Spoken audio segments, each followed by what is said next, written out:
சகோதரன் வந்தியத்தேவனின் சிநேகிதன் திருவாரூர் தியாகராஜ பெருமானை வழிபட்டு அபயகுலசேகரன் எனும் பெயர் பெற்றவர்.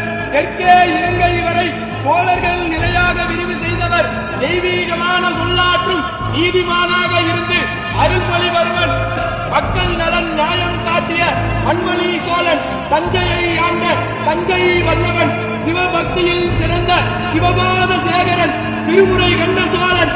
மகா கலைஞன். மாநகர் அரசன். கடல் வீரன். சோழ வம்சத்தின் மிகச்சிறந்த ஆளுமை கொண்ட தெய்வீக அரசன் நம் பெரும்பாட்டன் பேரரசன் ராஜராஜ சோழன் வருகிறார் வருகிறார் வருகிறார்.